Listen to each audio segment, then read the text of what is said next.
Shalom, salam sejahtera bagi kita semuanya. Bapak Ibu, jemaat yang dikasihi Tuhan, untuk mendengarkan firman Tuhan pada ibadah keluarga malam hari ini, marilah kita bersatu di dalam doa. Turunlah atas kamu sekalian, damai sejahtera dari Allah Bapa kita, yang melampaui segala akal dan pikiran manusia, itulah yang menuntun hati dan pikiran saudara sekalian di dalam Kristus Yesus Tuhan kita. Amin. Bapak Ibu yang kekasih, firman Tuhan di dalam ibadah keluarga pada malam hari ini tertulis di dalam kitab Keluaran pasal 18 yang dimulai dari ayat 17 sampai dengan ayat 23. Mari kita membuka Alkitab kita. Saya membacakan firman Tuhan ini bagi kita Bapak Ibu. Demikian firman Tuhan. Tetapi mertua Musa menjawabnya, tidak baik seperti yang kau lakukan itu. Engkau akan menjadi sangat lelah, baik engkau, baik bangsa yang beserta engkau ini. Sebab pekerjaan ini terlalu berat bagimu. Takkan sanggup engkau melakukannya seorang diri saja. Jadi sekarang dengarkanlah perkataanku. Aku akan memberi nasihat kepadamu dan Allah akan menyertai engkau. Adapun engkau, wakililah bangsa itu di hadapan Allah dan kau hadapkanlah perkara-perkara mereka kepada Allah. Kemudian haruslah engkau mengajarkan kepada mereka ketetapan-ketetapan dan keputusan-keputusan dan memberitahukan kepada mereka jalan yang harus dijalani dan pekerjaan yang harus dilakukan. Di samping itu, kau carilah dari seluruh bangsa itu orang-orang yang cakap dan takut akan Allah, orang-orang yang dapat dipercaya dan yang benci kepada pengejaran suap. Tempatkanlah mereka di antara bangsa itu menjadi pemimpin 1.000 orang, pemimpin 100 orang, pemimpin 50 orang, dan pemimpin 10 orang. Dan sewaktu-waktu mereka harus mengadili di antara bangsa. Maka segala perkara yang besar haruslah dihadapkan mereka kepadamu, tetapi segala perkara yang kecil diadili mereka sendiri. Dengan demikian, mereka meringankan pekerjaanmu, dan mereka bersama-sama dengan engkau turut menanggungnya. Ayat 23 Bapak Ibu, mari kita baca bersama. Jika engkau berbuat demikian, dan Allah memerintahkan hal itu kepadamu, maka engkau akan sanggup menahannya. Dan seluruh bangsa ini akan pulang dengan puas, senang ke tempatnya. Sampai di sana pembacaan firman Tuhan bagi kita. Bapak Ibu jemaat yang dikasihi Tuhan, pada ibadah minggu yang lalu, tentu kita telah mendapatkan apa yang menjadi arahan sesuai dengan firman Tuhan, di mana Yesus mengajarkan kepada para murid dan juga kepada kita, orang-orang yang percaya kepadanya, bahwa sesungguhnya kehidupan kita adalah panggilan untuk melayani dan bukan untuk dilayani. Bahwa sesungguhnya jikapun ada kekuasaan, ada power yang kita miliki saat ini, sebagai apakah kita Bapak Ibu dalam tempat atau lingkungan kita?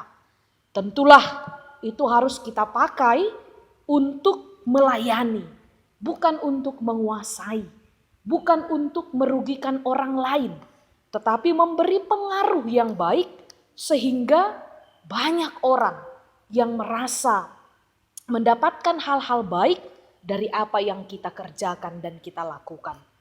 Kepemimpinan yang menghamba, ini juga yang mau kita dalami kembali Bapak Ibu yang kekasih melalui ibadah keluarga hari ini. Siapakah yang disebut pemimpin? Berbicara tentang kepemimpinan, tentu ada orang yang disebut sebagai pemimpin. Jika dalam satu organisasi atau dalam suatu perusahaan atau dalam satu kumpulan, tentu ada yang disebut sebagai pemimpin di sana, Bapak Ibu yang kekasih. Apakah itu perkumpulan marga? Apakah itu perkumpulan parsautaun? Apakah itu komunitas gereja? Bahkan yang paling besar, suatu negara, Bapak Ibu yang kekasih. Harus ada pemimpin di sana.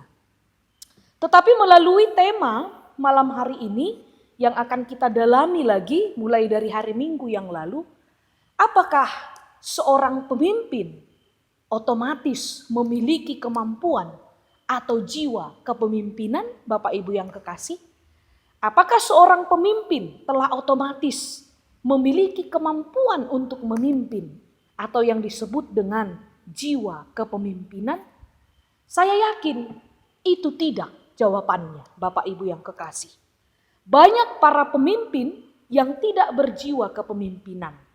Secara khusus dalam tema ini lebih spesifik dia disebutkan, Bapak Ibu, kepemimpinan yang menghamba. Kepemimpinan yang menjadi keteladanan yang diajarkan dan diberikan Tuhan Yesus. Walaupun dia adalah Allah yang turun menjadi manusia, tetapi ia mengosongkan dirinya dan mengambil rupa seorang hamba. Sehingga dalam pelayanannya, Yesus benar-benar memperlihatkan bahwa kepemimpinan yang menghamba inilah yang dilakukan Yesus selama menjalankan misi tugas yang dilakukannya ketika di dunia. Saya kembali Bapak Ibu yang kekasih, apakah seorang pemimpin otomatis memiliki kemampuan kepemimpinan? Saya katakan tidak. Tetapi seorang yang memiliki kemampuan kepemimpinan sudah ada jiwa pemimpin dalam dirinya. Mari kita buktikan berdasarkan Alkitab kita, Bapak Ibu Saudara yang dikasihi Tuhan. Ada seorang raja dalam perjanjian lama. Dia raja besar, memerintah lama dalam pemerintahan bangsa Israel. Tetapi dalam bukti kehidupannya, dia tidak punya jiwa kepemimpinan, Bapak Ibu yang kekasih. Apalagi disebut di sini kepemimpinan yang menghamba. Tentu kita ingat jika saya sebut Raja Ahab beserta permaisuri atau istrinya, yaitu Izebel. Bapak Ibu yang kekasih, Raja Ahab menjadi contoh seorang pemimpin yang tidak memiliki nilai kepemimpinan, yang tidak memiliki jiwa yang luhur dalam menjalankan kepemimpinannya. Dengan kuasa yang ada padanya, power yang ada padanya, Ahab dan Izebel membuat Nabot menjadi korban atas kerakusan di mana mereka menginginkan kebun anggur Nabot untuk menjadi miliknya. Itu salah satu contoh Bapak Ibu yang kekasih untuk menguatkan perkataan saya tadi, pemimpin belum tentu berjiwa kepemimpinan. Kalau kita kembali kepada kitab Keluaran ini, Musa adalah seorang pemimpin yang besar di tengah-tengah bangsa Israel. Saya, Bapak Ibu yang kekasih, melalui nas ini bisa membuat contoh bahwa Musa memiliki jiwa kepemimpinan yang menghamba dalam memimpin, dalam mengaturkan, membimbing, menuntun umat Israel mulai dari mereka keluar dari tanah perbudakan Mesir. Bapak Ibu, Musa dipilih sebagai pemimpin bukan oleh bangsa Israel. Tetapi Musa menjadi pemimpin bangsa Israel karena Allah berkenan atas dia.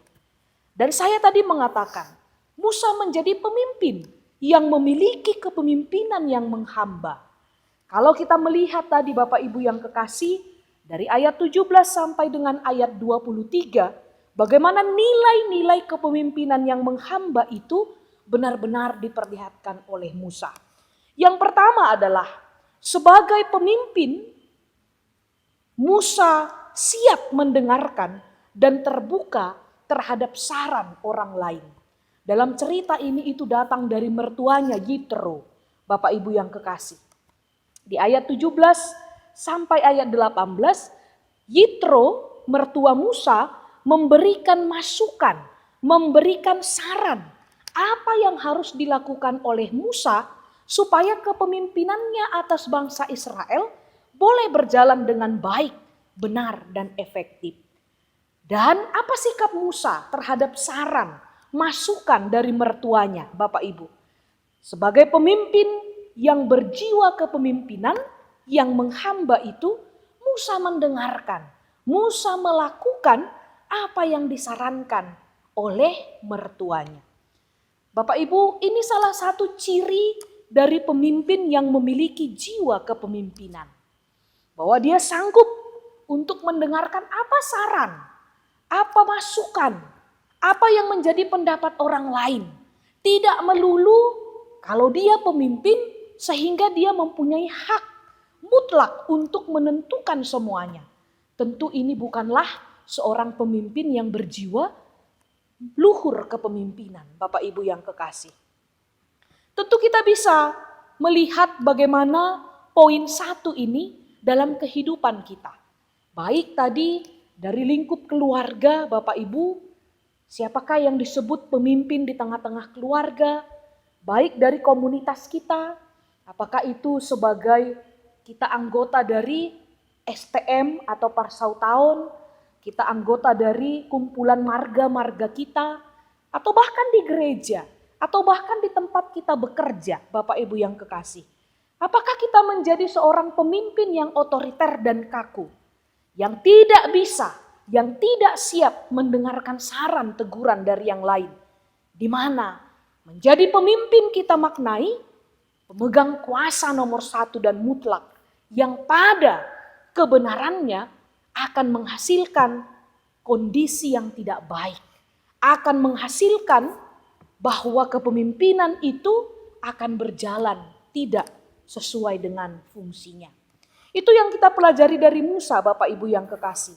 Lalu yang kedua, Musa di sini memperlihatkan bahwa ia adalah pemimpin yang melakukan kaderisasi atau pendelegasian. Tadi dikatakan Bapak Ibu, biarlah dari tengah-tengah bangsa itu Musa memilih pemimpin untuk 1.000 orang, pemimpin untuk 100 orang, pemimpin untuk 50 orang, dan pemimpin untuk 10 orang. Di sini juga terlihat jiwa kepemimpinan yang luhur. Bahwa sekalipun dia pemimpin yang diutus Allah, Musa tidak bersifat tamak. Musa tidak berpikir bahwa segala sesuatu harus dari dirinya. Musa tidak berpikir bahwa dia adalah pemegang mutlak kekuasaan. Tetapi Musa mendengarkan apa yang disarankan oleh mertuanya Yitro. Dia mengangkat orang menjadi pemimpin bagi 1.000, 150, dan 10 orang. Sehingga tugas tanggung jawab sebagai pemimpin itu dapat berjalan dengan baik, Bapak Ibu yang kekasih. Ada kaderisasi, ada pendelegasian, ada kemauan untuk membentuk satu tim yang solid. Bapak Ibu yang kekasih, saya yakin dalam bidang apapun dan dimanapun, kekuatan tim ini adalah kekuatan yang paling kokoh, Bapak Ibu. Tetapi ketika 1-2 orang sebagai pemegang mutlak kekuasaan, akan banyak hal tidak baik yang dihasilkan. Tetapi ketika semuanya boleh duduk bersama, ambil bagian, maka tugas, tujuan yang akan dicapai pun dapat berjalan dengan baik. Melalui Musa kita juga melihat poin yang ketiga. Sebagai pemimpin yang baik, yang memiliki jiwa kepemimpinan, yang rendah hati dan menghamba itu, Musa mengetahui apa prioritas dalam tugas kepemimpinannya.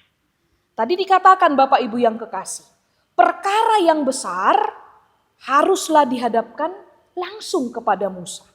Tetapi perkara yang kecil mereka boleh mengadili orang-orang yang telah terpilih tadi menjadi pemimpin 1.150 dan 10 itu. Sehingga ada skala prioritas Bapak Ibu yang kekasih dalam mencapai tujuan melalui kepemimpinan. Tentu semuanya baik. Tentu semuanya harus dikerjakan.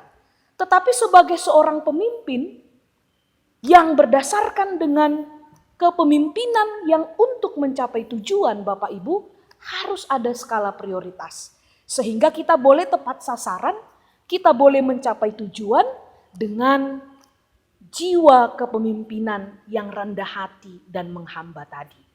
Bapak Ibu jemaat yang dikasihi Tuhan, saya mau mengatakan sebagai orang percaya, kita adalah pemimpin yang terutama sekali untuk diri kita sendiri. Inilah yang harus dipegang dan terus dihidupi oleh orang yang percaya. 1 Petrus 2 pasal ayat yang ke-9. 1 Petrus 2 ayat yang ke-9, Bapak Ibu yang kekasih, ditegaskan di sana bahwa kita adalah imamat am yang rajani.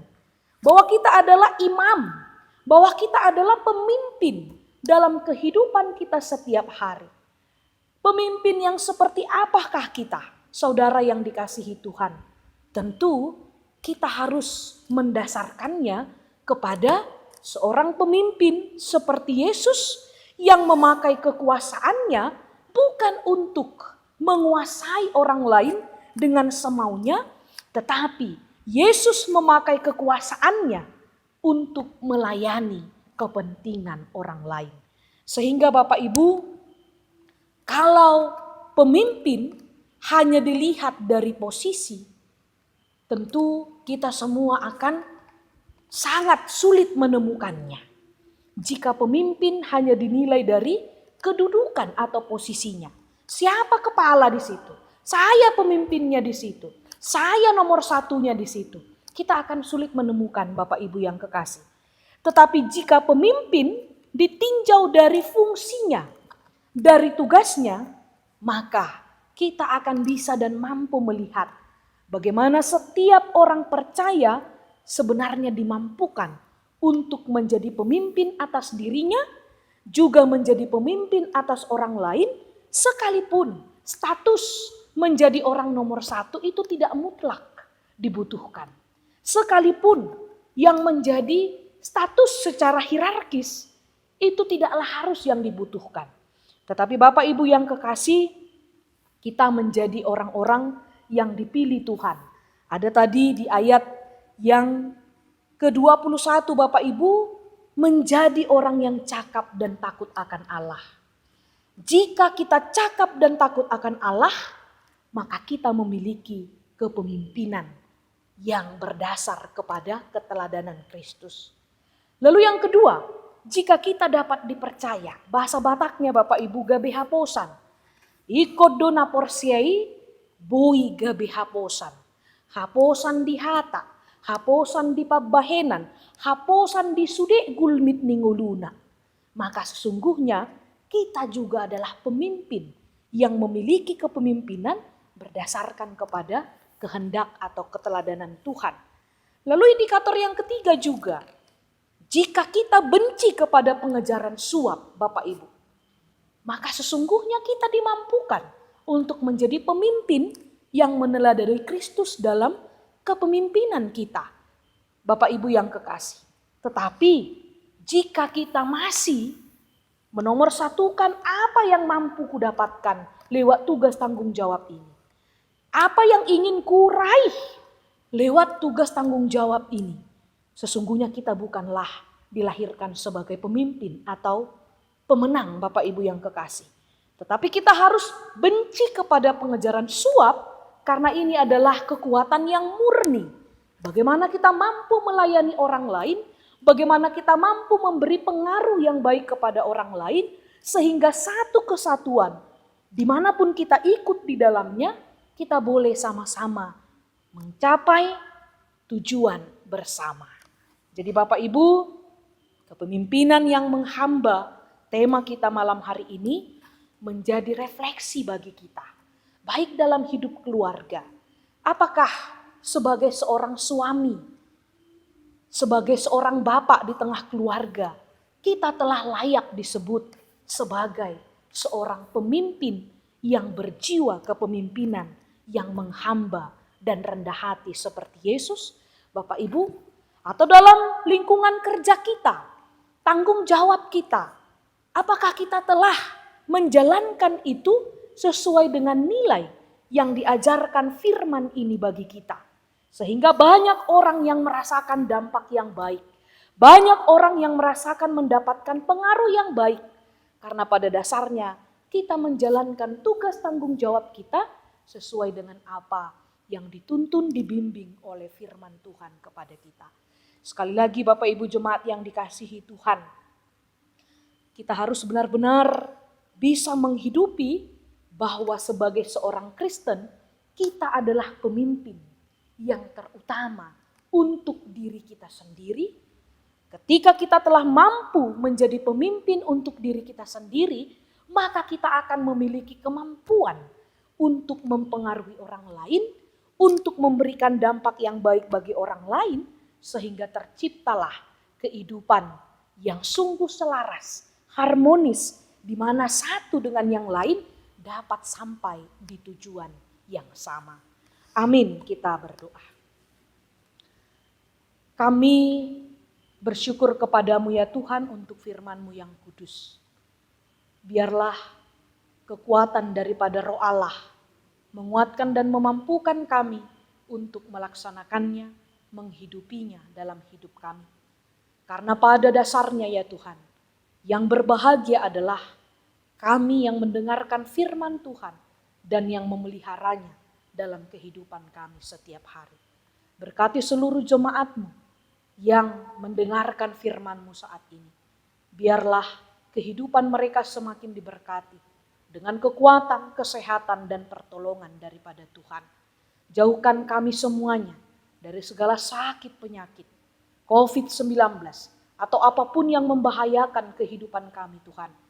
Hanya di dalam perlindungan, kuasa daripada Tuhan, kami yakin dan percaya hidup kami dijagai oleh Tuhan.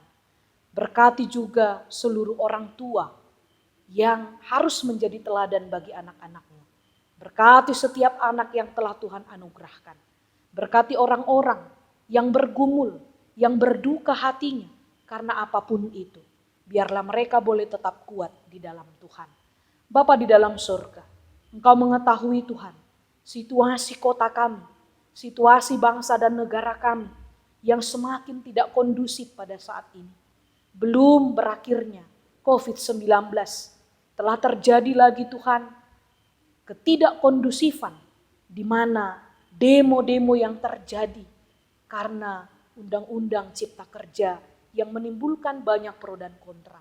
Bapa di dalam surga, Engkaulah sumber kedamaian itu. Biarlah damai yang daripadamu senantiasa Engkau berikan di tengah-tengah bangsa dan negara kami. Berkati pemerintah kami, berkati setiap orang yang berbudi luhur membangun negara ini untuk bersama-sama berkontribusi, memberikan yang terbaik untuk seluruh masyarakat. Sehingga Tuhan, ketidakkondusifan kehidupan kami di akhir-akhir ini boleh semakin pulih ya Tuhan, di mana satu dengan yang lain bergandengan tangan untuk bersama-sama mewujudkan negara dan bangsa kami yang damai, yang sejahtera, dan yang tetap takut akan Tuhan. Terima kasih Bapa di dalam surga. Inilah kami Tuhan anak-anak-Mu, ampuni kami atas segala dosa-dosa kami. Dalam Yesus kami berdoa. Amin.